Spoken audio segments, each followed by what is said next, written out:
우리는 왜 역삼동 주택을 방문했는가? 영화 제목 같죠? 예. 몇 주 전에 시내21 김성훈 기자가 잠깐 나와가지고 모태펀드 얘기를 했어요. 어버버버 하면서. 얘기 잘하던데요. 정부가 모태펀드를 이용해서 자기들이 원하는 색깔의 영화를 만들어 왔다. 이런 의혹을 제기한 거죠. 시내21에 김성훈 기자가. 이 후속 취재를 하다가 굉장히 놀라운 발견을 합니다. 이거는 그 콜라보에 의해서 발견된 건데 뭐냐면 아직 어떤 의원실인지는 밝힐 단계가 아니어서 그냥 한 의원실이라고 할게요. 한 의원실에서 전혀 다른 종류의 추적을 하고 있었어요. 이 보수단체들, 수상한 보수단체들 많잖아요. 수상한 보수단체들과 또 수상한 변호사들 요새 문제잖아. 수상한 가짜 뉴스 만드는 뭐 이런 그렇죠. 거. 수상한 가짜뉴스.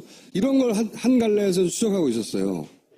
그리고 모태펀드를 추적하고 있었고 서로 전혀 다른 추적을 하고 있었던 거죠. 그런데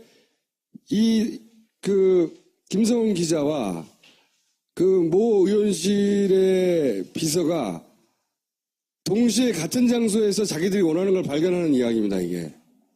자, 일단 김성훈 기자를 모시겠습니다. 네, 안녕하세요. 모태펀드 전문위원이 이런 영화, 영평해전, 이런 영화에 어떤 모태펀드 전문위원이 모태펀드가 이쪽으로 지원이 되도록 영향을 발휘한 것 같다. 그런 의혹이 있다. 그래서 이제 모태펀드와 화이트리스트의 관계를 막 추적하고 있었죠. 이게 지난번에 한 얘기예요.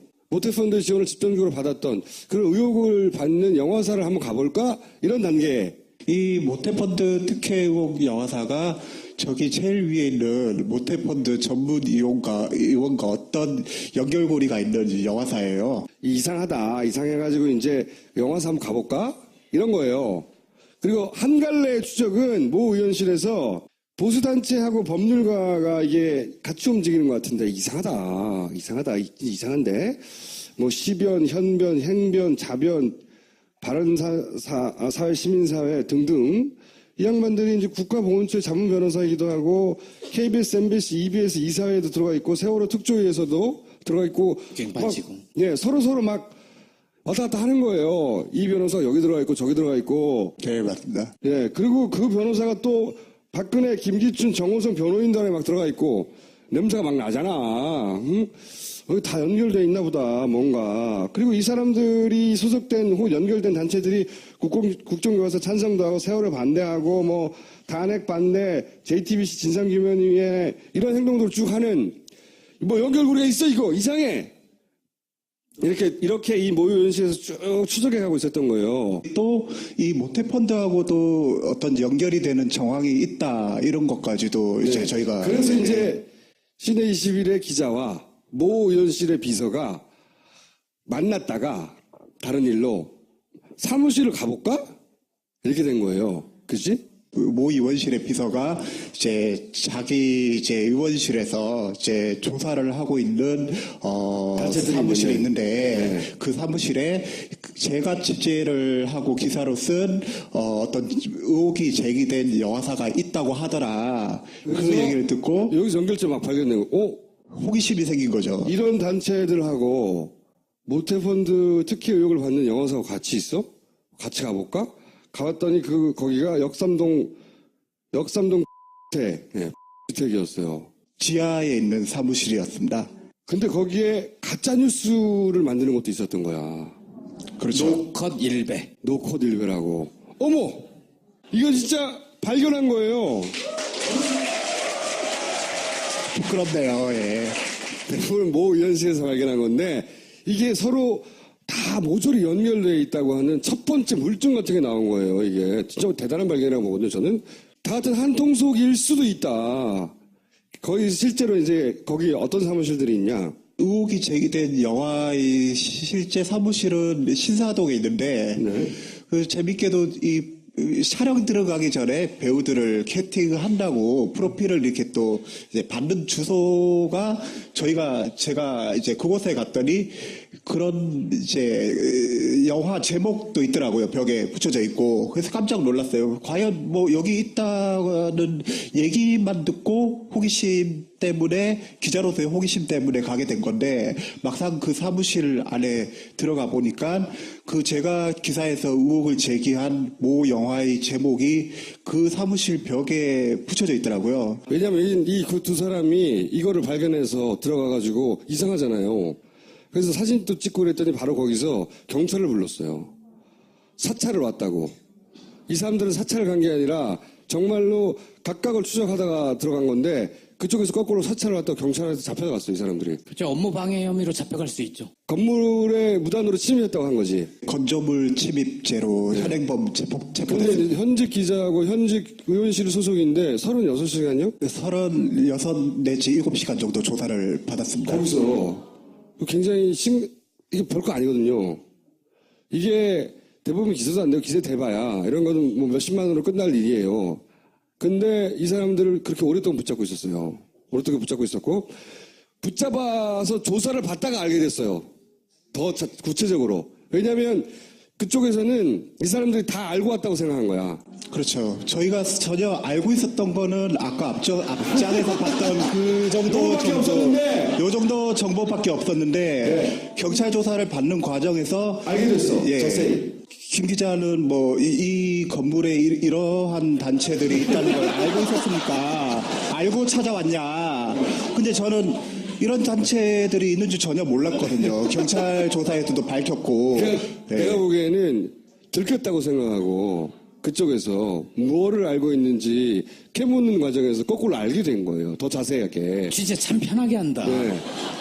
한겨레 정치부나 사회부가 아닌 영화 잡지 기자가 왜 여기 왔냐? 왜 여기 왔냐. 모태펀드 때문에 왔거든 거기는.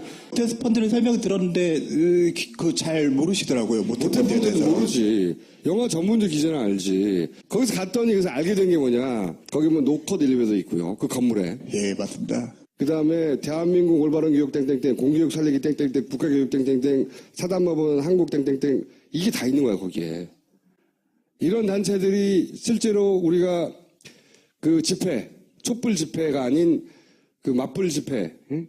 보수 집회도 아니죠. 박근혜 집회에 매일 나가는 사람들을 구성하는 단체인 거예요. 그리고 이 단체들이 이때까지 국정교과서, 세월호, 뭐 JTBC, 탄핵 이런 걸 문제 삼던 것이고 거기에 이런 단체에 연관된 사람들이 다 박근혜 변호인단이나 정호성이나 김기춘 변호인단에 들어가 있던 사람들이고 그 사람들이 KBS, MBC 이사회, 세월호 특조위, 국가보훈처 자문 이런 사람들이고 이 건물 안에 또 모태펀드 우리가 의혹을 가졌던 화이트리스트가 지원된 거 아닌가 모태펀드를 통해 그 지원을 받았다고 의혹을 받는 영화사가 거기 있더라는 거지. 근데 그 건물이 커요? 저렇게 많은 단체가 들어가요? 그 지하에 놀랍게도 저기 제가 이제 나중에 알게 된 저러한 단체들이 다 한 사무실을 쓰고 있더라고요. 아주 우연히 발견된 거긴 한데 굉장히 큰 덩어리가 하나 발견됐다고 봐요. 이 사람들이 다 같은 곳에서 일하고 있잖아. 이거 굉장히 큰 의혹이에요, 사실은. 청와대, 그 다음에 집회, 또는 그 화이트리스트 지원, 돈, 가짜뉴스, 다 연결된 거 아니야? 이 대빵이 누구야, 이게? 그러니까 정수가 예전에 시발단 발견했던 것보다도 더 큰 발견인 거지. 이거 굉장히 큰 덩어리라고 봐요. 그자들이 굉장히. 한꺼번에 모여있는 오프라인 공간을 바로 가서 우연히. 그러니까. 저는 이렇게 문제가 커질 줄 몰랐습니다. 예, 두 분께서 이렇게 음모론을 제기를 하시니까 들으면서 이렇게 큰 문제가 될 줄은 몰랐습니다. 예. 야권이 지금 지지율 얘기하고, 그 다음에 선의 얘기하고 이런 거 말고 이거 따져야 돼. 이거 조사해야 된다고 봐요, 이거. 사실 이 내용은 이제 신NC뿐만 아니라 주간경향이나 이번 주 한겨레 20일 특집 기사, 그 영화인들 블랙리스트 관련 기사에도 사실 반복적으로 나오고 있는 이제 단체나 변호사들이거든요, 사실은. 다 한통속이야. 이건 다른 얘기죠.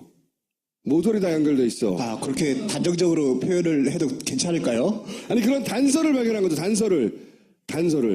건물, 이 서울 시내에서 건물이 얼마나 많은데. 한편으로 다행스러운 게 저자들이 되게 힘센 사람들이 여러 조직을 가지고 있는 것 같지만 겨우 한 건물에 한 줌밖에 안 된다는 거 아니에요. 자기들끼리 다 하는 거예요.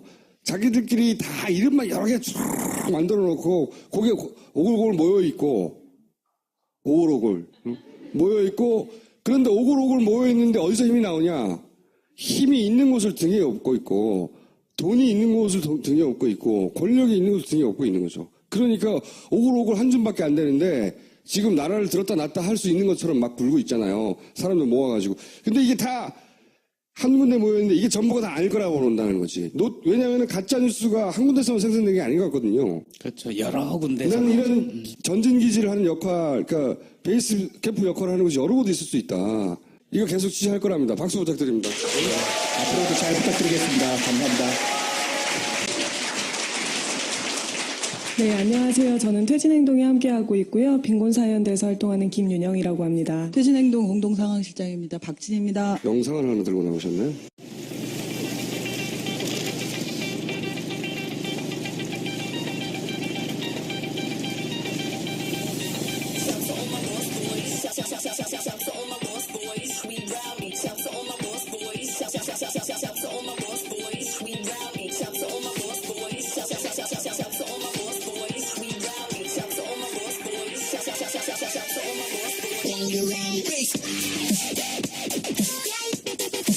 그래서 이것은 촛불 민심의 국민의 민심이 아니라는 겁니다.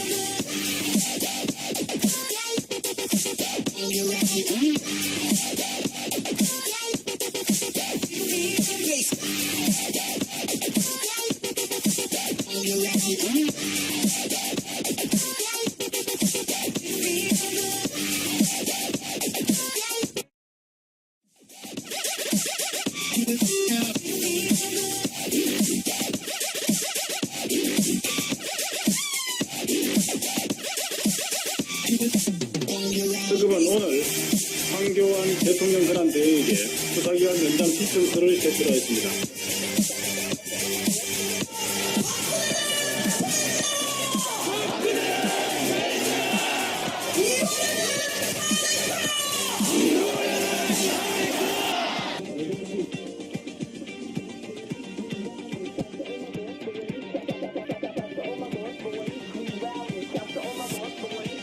정말 억울한 건 난데 우리 국민인데 민주주의를 잊히며 모습을 보고 국민의 한 사람으로서 너무나 화가 났습니다. 그래서 외쳤습니다. 나도 모르게 연병하네 연병하네 연병하네.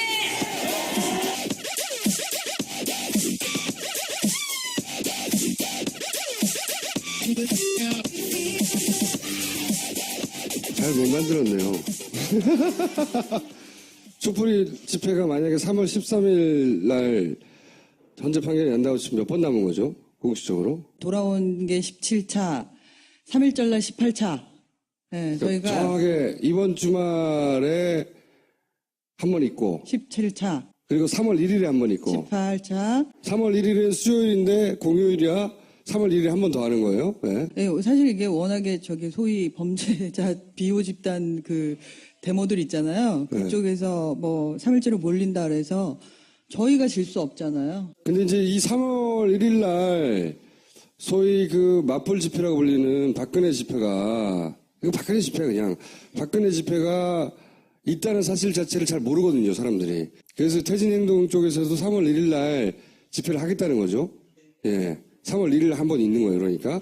자, 그럼 이번 주 토요일 3월 1일 그리고 그 다음 주 토요일 3월 4일, 그리고 11일, 그리고 3월 13일로 지금 탄핵이 될 것 같잖아요? 오늘 헌재에서 뭐 27일 날 종결하고 그러면 3월 13일이 좀 유력하게 점쳐져요.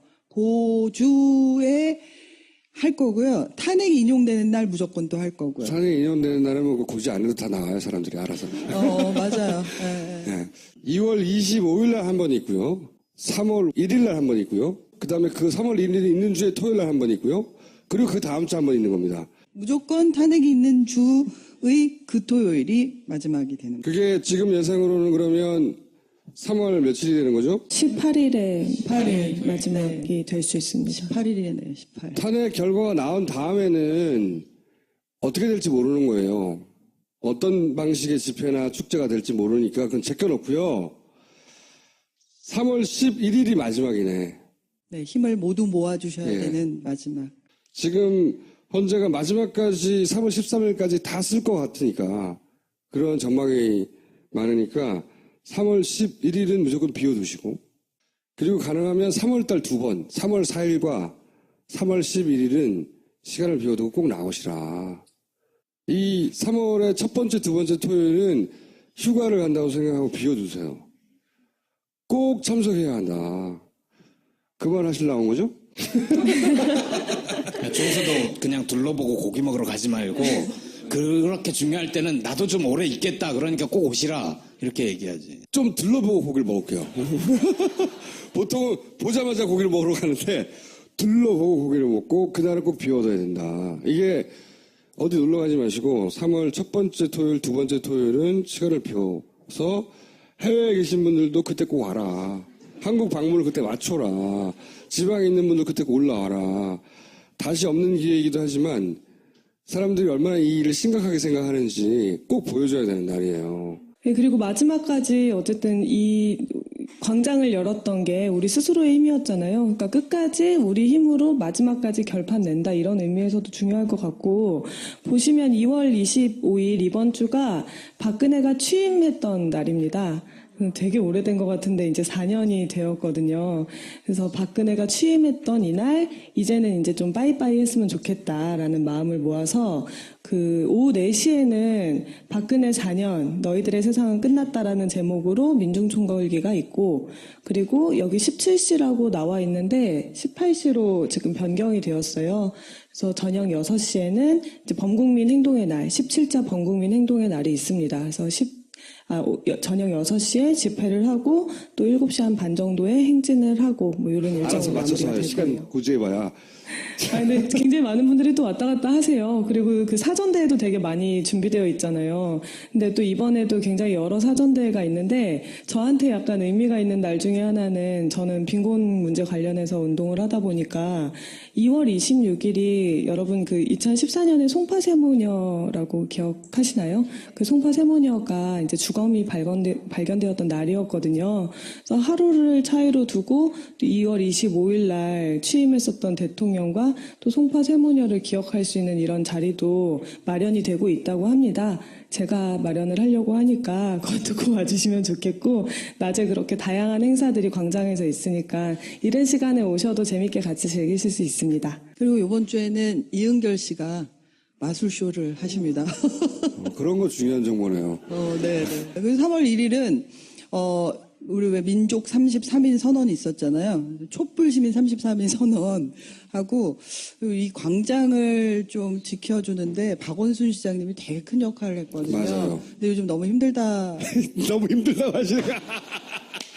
그래서 박원순 시장님도 좀 초청을 할 거고. 오케이. 그리고 윤펜이나 크라이너. 3월 1일 날은 박원순 시장이나 윤도현이나 밴드들이 온다. 네. 3월 이번 주말은 마술쇼. 3월 1일은 박원순 플러스 밴드들. 그리고 3월 첫 번째 토요일과 두 번째 토요일은 꼭 비워둬라. 둘 중에 하나밖에 못 비우면 3월 11일을 비워둬라. 그리고 또 조심해야 될 게 있을 것 같아요. 제 생각에는 헌재 저쪽에서 저 사람들이 저러는 걸 보면 충돌을 유발하려고 할 수도 있을 것 같아요. 그래서 3월 1일은 사실 다행히도 민족단체에서 광화문 광장을 신청을 미리 하셨어요. 근데 되게 걱정했거든요. 박근혜 집회 쪽인 줄 알고, 근데 우리 쪽이더라고요. 그래가지고 광화문 광장을 다행히 저희가 하루 종일 쓰는데 문제는 광화문 광장을 제외한 모든 인근 지역을 박근혜 집회 쪽에서 선점을 했어요. 그렇게 하려고 오랫동안 기획을 하고 있었으니까. 행진은 못하지만 상징적인 이 광화문 광장을 저희가 지킬 건데 아시겠지만 이제 항공사진을 찍으면 저쪽 성조기 집회 사진이 성조기 집회. 네, 총동원령이 내려져서 이렇게 크게 보이고 저희가 너무 작게 보이면 얼마나 안타깝겠습니까? 그래서 좀 많이 좀 나와주시고 특히 이번엔 또 오실 때 태극기에 이제 노란 리본 같은 거 묶어서 이렇게 갖고 오시면 좋겠다. 그럼 다 우리 집회라고 하려고? 괜찮네요. 괜찮네요. 3월 첫째 주가 더 중요한 것 같네, 생각해보니까. 왜냐면 그때 쓸 테니까. 네, 이번 주 좀 많이 오셔야 되고요. 일단은 27일 그 뭔가 쓰기 시작하기 전까지 위세를 보여줘야 돼서 이번 주 저는 상당히 중요하다고 네, 봐요. 그래도 이번 주는 박근혜 취임했던 날이기도 하고 또 27일에 마지막 변론을 앞두고 있잖아요. 그래서 그때 또 박근혜가 나오냐 안 나오냐 이런 것도 있고 또 28일에 지금 특검 기간이 끝납니다. 근데 이것을 강력하게 지금 연장해야 된다라는 목소리를 직접 보여줘야 되기 때문에 그런 마음을 가지신 분들은 다 나오실 것이라고 생각합니다. 본대회를 하면서 늘 실검을 올리는데 실검이 늘 올라가거든요. 다음이나 네이버 1, 2위를 뭐 다 하는데 이번에는 특검 연장과 그리고 박근혜 구속을 밀고 있는데요. 방송이 나오면 바로 키보드에서 박근혜 구속 특검 연장을 좀 쳐주십시오. 요구사항도 많아요. 여기까지 하겠습니다. 네. 시민의님도 나왔어. 빨리 나와주세요. 시민의님 아시죠? 지난 총선 때 그 투표함 지키기 했던, 그래서 큰 성과를 냈던 그 시민의님도 이제 대선이 갑자기 2달 후에 시작될지도 모르는 상황으로 점점 다가가고 있잖아요. 그럼 준비가 돼야 돼. 원래는 올해 말이면 조금 더 천천히 준비하겠는데 시민의님도 사실은 준비가 돼야 돼요. 그래서 오늘도 왜 시민들이 필요한가 얘기를 하려고 나오신 건데. 네, 오늘은 그 사전투표 얘기를 좀 해보자, 이런 겁니다. 그 사전투표에는 선상투표와 제의투표, 사전투표, 이렇게 거소투표 3개가 있는데요. 선상투표는 그 배 위에 있으신 분들, 해군이나 원양어선 타신 분들을 위해서. 우리 국민인데. 그렇죠. 배를 타고 있다 이거예요. 그 사람도 투표해야 될 거 아니에요. 그래서 선상의 투표가 이루어져요. 우리는 몰랐는데. 근데 문제가 뭐냐? 참관인이 없다. 비밀 투표가 안 된다. 그 다음에 운항 중에 위성 불가 지역은 투표가 불가능하다. 그 다음에 함장이나 그러니까 배 책임자가 볼 수 있다. 비밀 투표가 안 되고 있는 거죠. 원양어선 마음대로 할 수 있다는 겁니다. 예. 이 표가 얼마나 돼요, 근데? 이게 약 전부 사전투표가 합쳐서 1만 생각보다 많아요. 자, 구멍인 겁니다, 지금. 사각지대에 있는 건데, 이 표에 대해서 우리가 관리 감독을 전혀 못하고 있다. 그 참관인이 지켜봐야 되는데 우스운 건 뭐냐면 저게 이제 그렇다는 거예요. 그 군인 중에 정치적 중립의 성향을 가진 사람이 1, 2명 이상이 참관하게 되어 있다, 이렇게 되어 있습니다. 그런 게 어딨어. 사전투표, 우리가 선거 5일 전에 사전투표 하잖아요. 그 동네에 살지 않고 혹은 그 동네에 사는 사람인데 출장을 한다든가 그때 투표를 못할 것 같으면 5일 전에 투표를 하도록 이틀 동안 그렇게 법을 만들었잖아요. 그래서 새누리당이 투표에 올라가는 거 진짜 싫어하는데 이걸 왜 허락했을까? 이상하다 했던 그 사전투표. 그렇죠. 그때 배에 탄 사람들이 투표를 한다고, 사전으로. 근데 문제가 뭐냐면 예를 들어서 해군 같은 경우에 참관인이 없고 원양어선도 참관인이 없는데 해군은 군인 중에 정치적 상향이 중립인 사람을 참관인으로 시킨다는 말도 안 되는 규정이 있다는 거죠. 말도 안 되는 거죠. 자, 근데 그게 10만 명이 넘는다. 이게 구멍이다. 또 하나. 자, 거소투표가 뭐예요? 그 장애인들 있잖아요. 장애인 시설. 복지원, 장애인, 복지원, 장애인 노인 시설 뭐 이렇게 돼 있고, 그 다음에 또 한 가지가 뭐냐면 시골의 어르신들 나이 많이 드시거나 이러신 분들은 투표를 못 하잖아요. 가서. 그럼 미리 사전투표, 거소투표를 신청하고 그 투표용지를 받아서 집에서 볼펜으로 동그라미를 치고 이장이나 반장들이 갖고 그것을 집어넣거나 가족이 집어넣거나 하거든요. 그러니까 그걸 통틀어 거소투표라고 하는 거예요. 거소투표라는 게 투표장에 못 오는 사람들, 한마디로 말하면 그런 사람들을 위한 투표 방식인데. 네, 그래서 그 사전투표의 전체 투표를 성북구 갑 지역과 을 지역을 비교를 해봤어요. 구체적 사례를 드는 예, 겁니다. 사례를. 거소와 선상만 따지는 거예요. 그래서 다른 거 다 본투표는 제외합니다. 자, 그런데 그런데 이제 여기서 보면 보통 1번과 2번이 누군지 아시겠죠? 2번이 안 하겠죠? 예, 그러겠죠. 보통 전체 투표가 5만 7천 대 4만 3천이 나왔고요. 사전투표 아시죠? 이게 약 21% 정도 진행되는 투표인데요. 여기에도 2배 정도가 2번이 많이 받았죠. 그 다음에 제2투표를 한번 보십시오. 제2투표는 3배 정도를 더 많이 받았죠. 그런데 사전투표만 역이 됩니다. 2번이 50표를 받고 재국민은 68%를 받아서 요 2번이 이긴단 말이죠. 여기서는. 예? 그리고 1번은 여기서는 22% 져요. 근데 선상과 거소에서는 이게 역전이라고요. 예. 배를 타는 사람들만 1번을 좋아해. 이게 프로테이지가 비슷하게 나와야 되잖아요. 비슷하게 나오거나 조금밖에 차이가 안 나야 되는데 그 시설에 있는 사람들이나 배를 타는 사람들은 1번을 좋아해가 되는 결과가 나오는 거예요. 또는 시설에 있는 장애인들은 유독 1번을 좋아하거나 그렇게 되는 거죠. 굉장히 의심스러운 결과죠. 그리고 똑같습니다. 2번에도 두 번째 사례도 비슷하게 나오죠. 네. 성북, 이건 갑이고 성북을도 마찬가지라는 얘기입니다. 그렇죠. 예. 거소와 선상, 우리가 관리 감독이 제대로 안 되고 있다고 생각하는 여기서는 1번, 2번의 득표가 뒤집어서 나온다. 근데 꼭 뒤집어서가 아니라 1번을 좋아한다는 거예요. 1번이 이길 수도 있지. 그런데 1번을 더 좋아하는 거지. 항상. 근데 2배 이상의 차이가 난다는 건 이거는 관리상의 문제가 있다. 뭐가 이렇게 이상하다고 생각해 볼 근거가 되는 거죠. 그 다음에. 아까 말씀드린 대로 재투표랑 선상투표와 거소투표를 하지만 11만 표가 넘어가고 있죠. 적은 숫자가 아닙니다. 그리고 문제는 거소와 선상은 투표율이 91.6%가 넘는다는 겁니다. 90%가. 투표율이 이렇게 높아요. 몸이 성하지 않은 분도, 국내에 있는 분들도 투표율이 70%, 80%인데 이분들은 90%가 넘어요. 굉장히 놀라운 수치죠. 90%가 넘는다. 90%가 넘는데 그분들이 1번을 찍는다.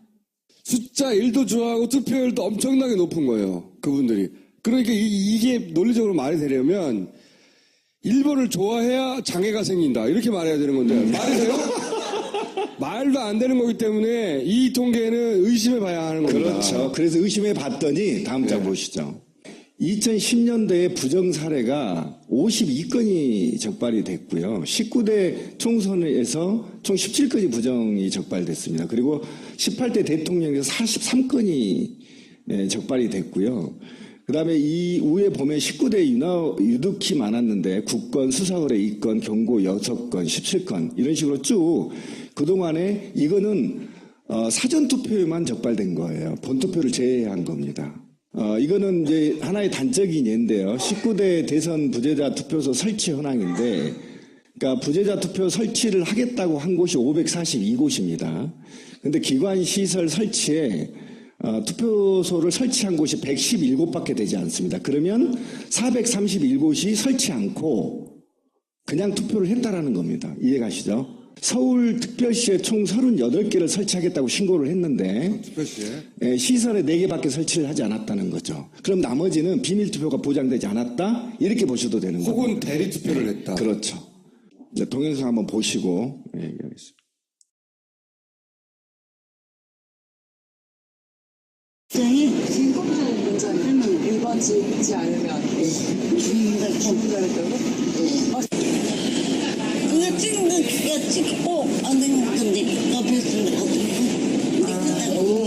말로 한 거지. 말로. 그거 안 하면 너무 갑자기 가봐 없다. 합없다 그런다고요? 마음에 드는 사람 찍었어요? 아니면 선생님이 찍으라고 그랬어요?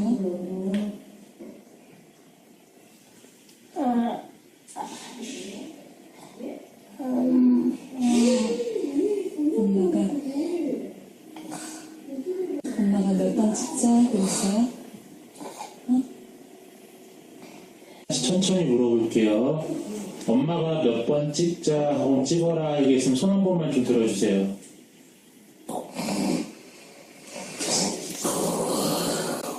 그랬구나. 이렇게 자기 표현 못하시는 정확하게 못하시는 분들도 많이 계시잖아요. 그죠?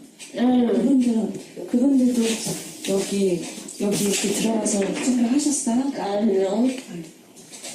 그럼 그분들은 투표를 그냥 방에서 쉬시고 저처럼 의사표현 하실 수 있는 분들만 여기 안에 들어간 사람들이 이 사람들이 다예요? 맞아요? 그럼 나머지 분들은 투표하는지 몰랐겠네요, 잘. 그분들도 투표할 권리가 있다는 건 제가 알고 계세요? 제가 직원들한테 얘기 안 해봤어요?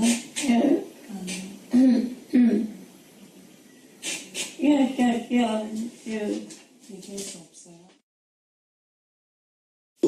인기가 없으신 분은 같이 들어가서 시설 직원이 같이 들어간다. 같이 들어가서 그러니까 인재가 어차피 인재가 없으시잖아. 뭐 1번 찍어야 2번 찍어야 그것도 모이니까 직접 명을 하니까 대신 찍어주고 나오고 근데 거기는 성관이 있어도 그걸 보고도 가만히 있는 거야. 어차피 인기가 없으니까.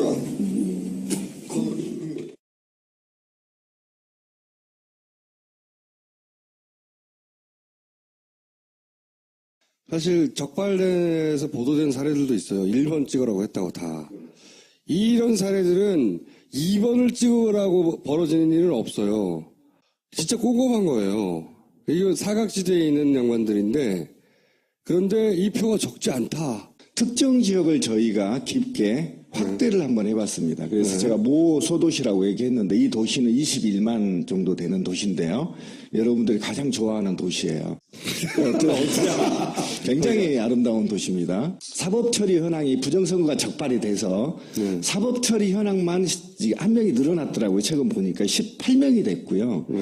징역만 6월에 집행유예 2년까지 받았고 사회봉사 200시간 뭐 등등 쭉 돼 있습니다. 적발돼서 연루된 사람들은 법적 처벌을 받긴 받았는데 그런데 위에 수치 빨간색을 한번 보십시오. 저렇게 거소투표를 장난쳤던 지역이 장난치지 않았다고 봐지는 지역과 상대 같은 지역입니다. 그런데 제3선거구에서는 95명밖에 거소투표가 발생되지 않았죠. 그런 4배죠. 저 지역은 1선거구가 지금 소송 이렇게 증거를 받은 지역이 372명이 거소투표를 신청했다는 겁니다. 그 지역에서 1번과 2번 당락의 차이가 최소 50표밖에 차이가 나지 않습니다. 이 동네 1선거구도 있고 2선거구도 3선거구도 있을 거 아니에요. 그렇죠? 이런 소위 범죄 행위, 거소투표를 대신해 주거나 뭐 했던 의혹이 있는 그 지역에서는 거소투표를 372명이나 했다고요. 등록된 사람들 중에. 많이 했다는 거지. 5배죠? 아주 많이 했다는 거야. 5배. 요게 자연스러운 수치인데. 유권자 규모는 비슷했고요. 그렇죠. 비슷했습니다. 비슷한 규모 중에 이게 여기는 동원됐다는 거죠. 동원.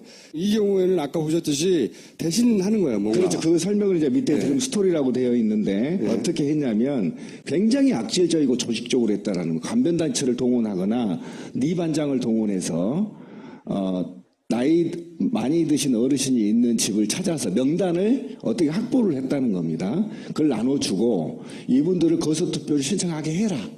신청을 했죠. 그죠? 그래서 집에서 이 투표함을 받잖아요. 신고를 하면 그 투표함을 집에 가서 아들이나 누군가가 가족이 투표를 해서 그걸 밀봉해서 봉지를 다시 보내주는 거예요. 선관위에. 그러니까 그 투표를 동그라미를 쳐버리는 거죠. 볼펜이나 이런 걸로 인주가 안 되니까. 이건 제가 직접 취재한 상황인데요. 들어가서 동그라미로 연필로 치거나 또는 사인펜으로 동그라미를 쳐서 다시 선관위로 보내줘서 그걸 개표한다는 겁니다. 근데 그렇게 개표를 하는데 이제 적발 사례가 어떻게 이게 이제 적발이 됐냐면 그 1번에 찍는데 그 아들의 지장을 찍어서 적발된 사례가 지금 나오고요. 그러니까 그 다음에 거소투표 신청하고, 이분이 거소투표 용지가 도착하기 전에 돌아가셨는데, 누군가가 그 투표를 해서 제출을 해버리는 겁니다. 이해 가시죠? 저 숫자를 보세요. 적은 수가 아닙니다, 지금. 이게, 면 단위예요. 동네 작은 도시에. 시골이라는 겁니다. 그다음에 이제 장애인 시설의 사무국장이 장애인 시설의 명단도 없는데 또는 있어도 본인이 원하지 않았는데 거소투표를 신청을 해버린 거예요. 그럼 거소투표용지를 시설에 받잖아요. 일괄 동그라미 친 사례가 적발이 된 겁니다. 그런 짓을 했다는 거예요. 조직적으로. 누구나 한 표를 가지고 있어야 되는데 어떤 사람은 10표, 어떤 사람은 20표를 가질 수 있다는 거잖아요. 그렇죠. 그걸 혼자 한 게 아니라 그걸 조직적으로 했다가 들켰다는 거예요. 들킨 사례인 거지 이게 안 들키면 어떻게 알아요? 그렇죠. 그런데 이런 절차를 누구도 감시하거나 참관할 수 없다라는 겁니다. 핵심이. 그러니까 이 두 번째 사례 보면 어머님이 돌아가셨어요. 근데 자식이 투표를 해버린 겁니다. 저는 그거는 불법이지만 이해할 수 있는 범주라면 다른 사람이 신청한 다음에 도착하기 전에 체크한 것은 조직적으로 체크한 것은 중대한 선거 범죄거든요. 예, 중대합니다. 아까 수치 기억나시죠? 91.6%. 예. 그게 이 해당이 되는 겁니다. 문제는 이런 광범위하게 벌어지는 절차상의 부정을 선관위가 모르거나 또는 사전에 예방할 수가 없다라는 거예요. 그러니까 선관위를 지금 뭐라고 하는 게 아닙니다. 그런 절차상의 투표는 절차법이지 않습니까? 선거법은. 그럼 이 절차가 굉장히 투명해야 되거든요. 투명하지 않는다는 것은 굉장히 허점이 많이 있다. 우리 선거에. 이렇게 보시면 됩니다. 전국의 투개표소는 14,700여 곳이나 돼요. 지금 여기서는 약 14,000곳 투표소 그리고 개표소가 236개소 이 모든 곳을 저희 시민의 눈 활동가들이 커버를 하려면은요, 전국에서 최소한 6만 명의 시민이 모여야 돼요. 그래서 지금 저희는 매번 매 주말마다 광화문 광장에서 회원가입 선전전을 하고 있거든요. 그런데 아직은 그렇게 많은 시민들이 참여하고 계시지는 않으세요. 어디서 신청하는 겁니까? 주소를 알려주세요. 그러니까 각 광역 단위 18개 시도 광역 단위에서 다음 달부터는 동시 가입 홍보전을 할 것이고요. 지금은 춘천과 부산 그리고 서울. 아니 온라인에서는 어쨌든 포털 사이트에서 그냥 시민의 눈을 치면 가입할 수 있는 곳이 나옵니다. 포털에서 시민 주시면 되고요. 예. 그리고 지금까지 모인 사람 몇 명이요? 지금이 정확히 그하라고 파파이스 나간 이후에 12,000명 정도가 들어오셨습니다. 아직도 한 6만 명 정도 더 모아야 되는데. 근데 이런 걸 하려는 거예요. 이런 시민의 눈을 결정해서 이런 사각지대에서 장난 못 치게 모조리 다 잠시해서 찾아내려고 하는 거예요. 그럼 배도 타야 돼요? 네, 저희 탈 계획입니다. 네, 탈 계획이에요. 그리고 이거를 정당 여야를 막론하고 이 문제 해결을 촉구할 것입니다. 3월부터는. 예. 그리고 시민 여러분께 정말로 당부드리고 싶은 거는 저는 개표 참관위를 처음 해봤었어요. 그런데 그 개표소에 가보니까 정말 말할 수 없이 참담했어요. 대한민국 선거 시스템이라는 것이 이렇게 허접하고 볼품없고 허술한지 처음 알았거든요. 누군가 계획만 한다면, 작정만 한다면 어느 곳에서든지 부정의 여지는 충분히 저지를 수 있는 소지가 곳곳에 산재해 있었어요. 그래서 이거는 공명선거라고 절대 이야기할 수 없는 그런 허접한 선거 시스템이었어요. 최소한 한 번씩이라도 가서 참관위는 하지 않더라도 구경만이라도 해보신다면 어디에 구멍이 산재한지 금방 아실 수 있으실 거예요. 그 구멍을 최대한 사람으로 메꿔보겠다는 거예요. 시스템이 이렇다면 시스템을 고쳐라. 이거 시간이 너무 없잖아. 사람으로 메꾸겠다는 겁니다. 우리가 몸으로 때워서 더 이상 못하게. 3만 명만 모이면 당하고 협상에 돌입할 계획이거든요. 이거는 당에서도 심각한 문제를 갖고 있어요. 너무 선관위 신뢰를 하다 보니까 또는 정치권에서는 선관위가 갑이에요. 네, 아실 겁니다. 무슨 얘기인지. 갑이어서 선관위에 대한 문제 제기를 정치인들이 잘 못합니다. 저는 선관위에 일하는 분들이 다 악의를 품고 그렇다고 생각하지 않아요. 예, 맞습니다. 근데 구멍이 있다는 거예요. 그렇죠. 그리고 그걸 구멍을 이용하려고 하는 세력이 존재한다고 보는 거죠, 저는. 그렇죠. 선관위도 전혀 모르게 할 수 있다라는 겁니다. 같이 좀 힘을 모아달라는 거예요. 여기 가입해서. 이번 대선은 역사적인 대선이잖아요. 있게 되면. 그리고 돈도 필요하다는 거지, 그죠? 네, 저희가 그 전에 4.13 총선에서는 기간도 짧았고요. 그리고 그 살림꾼들 수도 좀 작았어요. 많이 홍보도 덜 됐었고요. 그래서 다 자봉들 주머니 털어서 사비로 활동을 했었는데요. 네, 2억이 필요한 거예요, 그래서? 네, 지금은 어디다 내야 돼? 네. 다음 계좌. 장 보시면 나옵니다. 여기로? 네. 자, 알았어요. 이제 들어가 주세요. 사람과 돈이 필요하다는 거예요. 다른 데 가서 일을 하면 돈을 받아요. 그러나 여기서는 내 주권 지키자고 내가 돈 내고 내가 일을 합니다. 기업은행 010-9629-2500. 네, 여기로 내 돈 내고 내 소중한 한 표 지키고 내 권리 지키고요. 빼앗긴 민주주의 다시 되찾읍시다. 여기까지 감사합니다. 하겠습니다. 여기 다 연결돼 있나 보다, 뭔가. 그리고 이 사람들이 소속된 혹은 연결된 단체들이 국정교과서 찬성도 하고 세월을 반대하고 뭐 탄핵 반대, JTBC 진상규명위에 이런 행동들을 쭉 하는 뭐 연결고리가 있어 이거 이상해. 이렇게 이 모의 연시에서 쭉 추적해 가고 있었던 거예요. 또 이 모태펀드하고도 어떤 연결이 되는 정황이 있다 이런 것까지도 이제 네. 저희가 그래서 이제 시내 21의 기자와 모 의원실의 비서가 만났다가 다른 일로 사무실을 가볼까?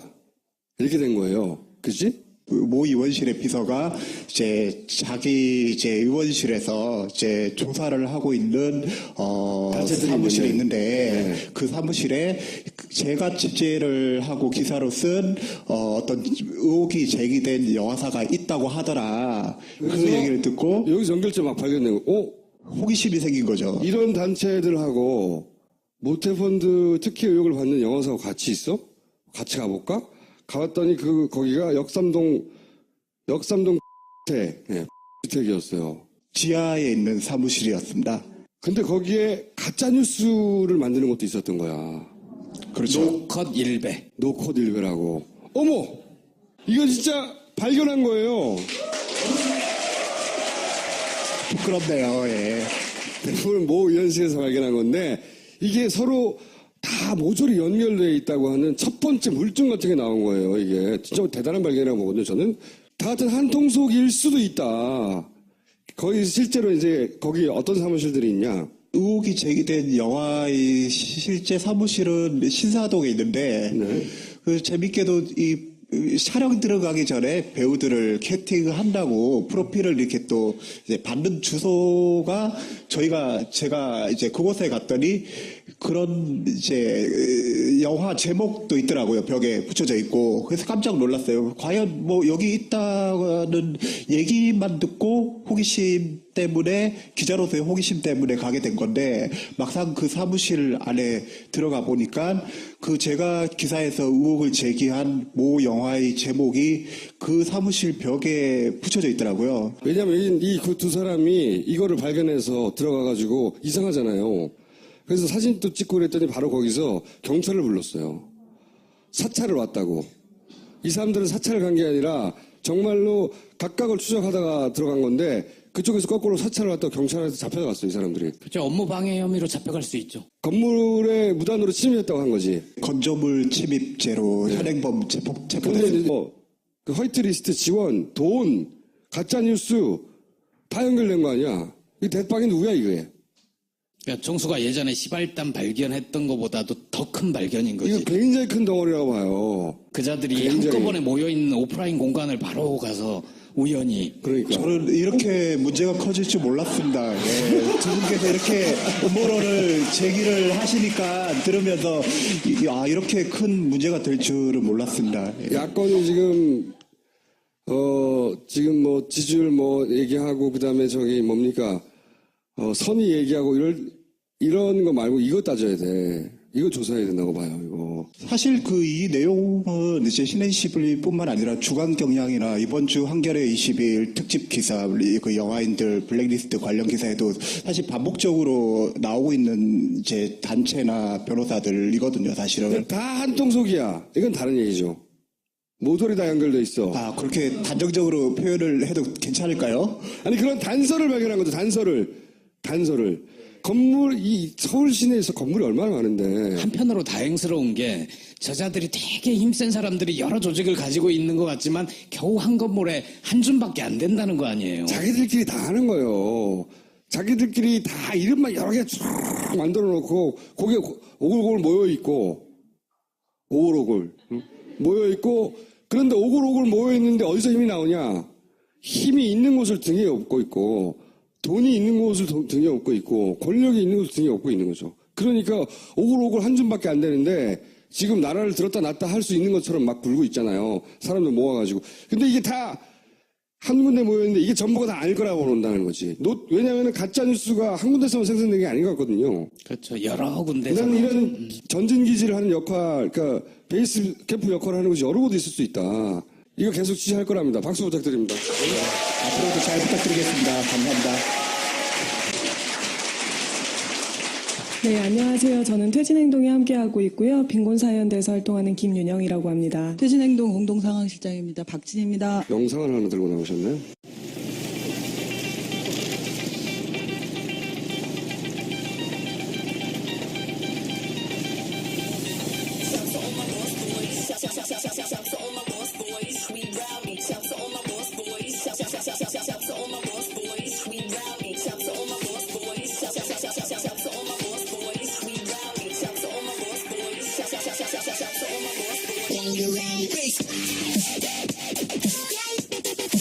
그래서 이것은 촛불 민심의 국민의 민심이 아니라는 겁니다.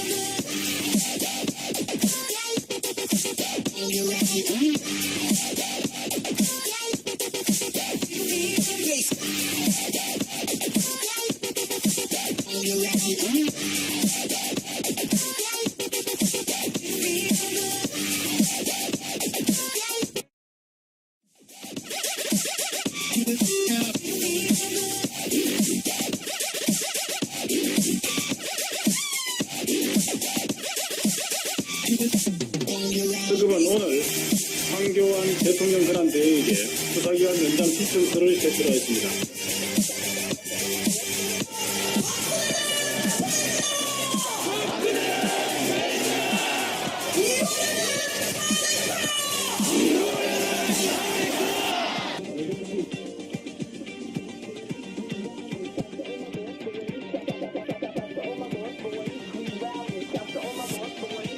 정말 억울한 건 난데 우리 국민인데 민주주의를 잊히며 모습을 보고 국민의 한 사람으로서 너무나 화가 났습니다. 그래서 외쳤습니다. 나도 모르게 연병하네 연병하네 연병하네.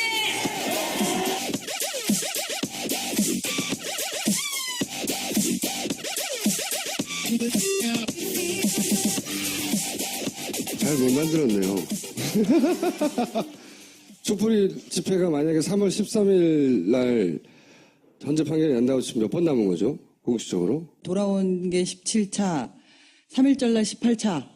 네, 그러니까 저희가 정확하게 이번 주말에 한 번 있고 17차, 그리고 3월 1일에 한 번 있고 18차. 3월 1일은 수요일인데 공휴일이야 3월 1일에 한 번 더 하는 거예요? 네. 네, 사실 이게 워낙에 소위 범죄자 비호 집단 그 데모들 있잖아요. 네. 그쪽에서 뭐 3일째로 몰린다 그래서 저희가 질 수 없잖아요. 근데 이제 이 3월 1일 날 소위 그 맞불 집회라고 불리는 박근혜 집회가 이거 박근혜 집회 그냥 박근혜 집회가 있다는 사실 자체를 잘 모르거든요, 사람들이. 그래서 퇴진행동 쪽에서도 3월 1일 날 집회를 하겠다는 거죠.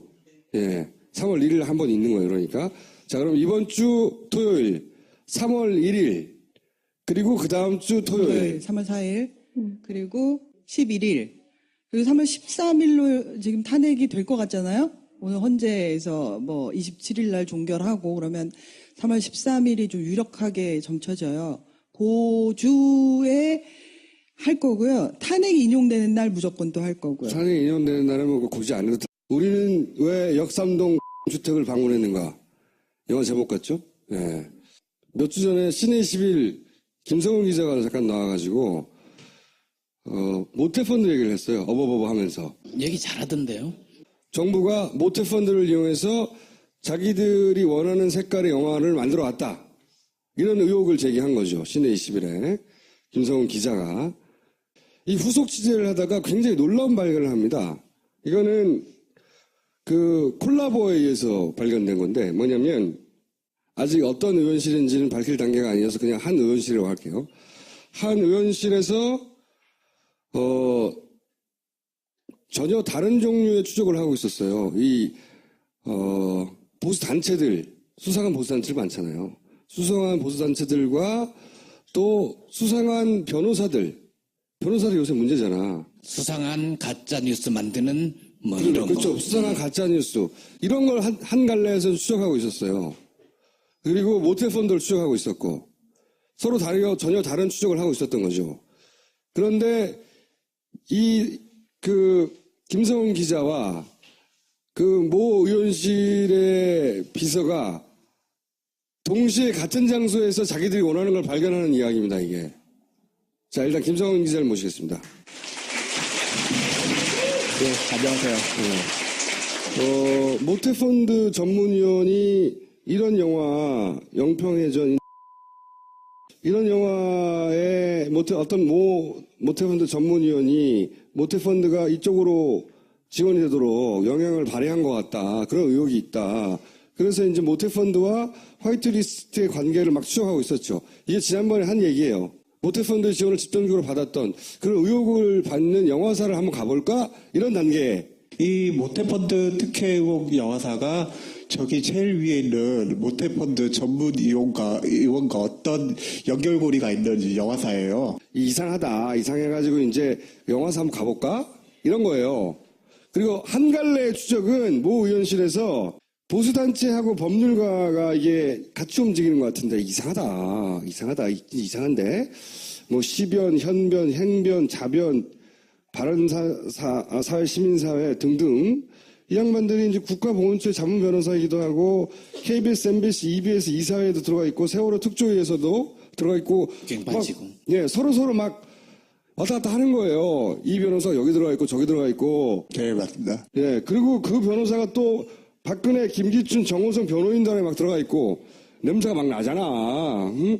현직 기자하고 현직 의원실 소속인데 36시간요? 36 내지 7시간 정도 조사를 받았습니다. 거기서 굉장히 이게 별거 아니거든요. 이게 대부분 기소도 안 되고 기세 대봐야 이런 거는 뭐 몇십만 원으로 끝날 일이에요. 근데 이 사람들을 그렇게 오랫동안 붙잡고 있었어요. 오랫동안 붙잡고 있었고 붙잡아서 조사를 받다가 알게 됐어요. 더 구체적으로. 왜냐하면 그쪽에서는 이 사람들이 다 알고 왔다고 생각한 거야. 그렇죠. 저희가 전혀 알고 있었던 거는 아까 앞장에서 봤던 그 정도 요 정도 정보밖에 없었는데 네. 경찰 조사를 받는 과정에서 알게 됐어. 예, 자세히. 김 기자는 뭐 이 건물에 이러한 단체들이 있다는 걸 알고 있었습니까? 알고 찾아왔냐? 근데 저는 이런 단체들이 있는 줄 전혀 몰랐거든요. 경찰 조사에서도 밝혔고. 내가 보기에는 들켰다고 생각하고 그쪽에서 뭐를 알고 있는지 캐묻는 과정에서 거꾸로 알게 된 거예요. 더 자세하게. 취재 참 편하게 한다. 네. 한겨레 정치부나 사회부가 아닌 영화 잡지 기자가 왜 여기 왔냐. 네. 모태펀드 때문에 아까도 거기는. 모태펀드를 설명 들었는데 그 잘 모르시더라고요. 모태펀드에 대해서. 모르지. 영화 전문지 기자는 알지. 거기서 갔더니 그래서 알게 된 게 뭐냐. 거기 뭐 노컷 일베도 있고요. 그 건물에. 예, 맞습니다. 그 다음에 대한민국 올바른 교육 땡땡땡, 공교육 살리기 땡땡땡, 국가교육 땡땡땡, 사단법원 한국 땡땡땡 이게 다 있는 거야 거기에. 이런 단체들이 실제로 우리가 그 집회, 촛불 집회가 아닌 그 맞불 집회, 응? 보수 집회도 아니죠. 박근혜 집회에 매일 나가는 사람들을 구성하는 단체인 거예요. 그리고 이 단체들이 이때까지 국정교과서, 세월호, 뭐 JTBC, 탄핵 이런 걸 문제 삼던 것이고 거기에 이런 단체에 연관된 사람들이 다 박근혜 변호인단이나 정호성이나 김기춘 변호인단에 들어가 있던 사람들이고 그 사람들이 KBS, MBC 이사회, 세월호 특조위, 국가보훈처 자문 이런 사람들이고 이 건물 안에 또 모태펀드 우리가 의혹을 가졌던 화이트리스트가 지원된 거 아닌가 모태펀드를 통해 그 지원을 받았다고 의혹을 받는 영화사가 거기 있더라는 거지. 근데 그 건물이 커요? 저렇게 많은 단체가 들어가요? 그 지하에 놀랍게도 저기 제가 이제 나중에 알게 된 저러한 단체들이 다 한 사무실을 쓰고 있더라고요. 아주 우연히 발견된 거긴 한데 굉장히 큰 덩어리가 하나 발견됐다고 봐요. 이 사람들이 다 같은 곳에서 일하고 있잖아. 이거 굉장히 큰 의혹이에요, 사실은. 청와대, 그 다음에 집회 또는 뭐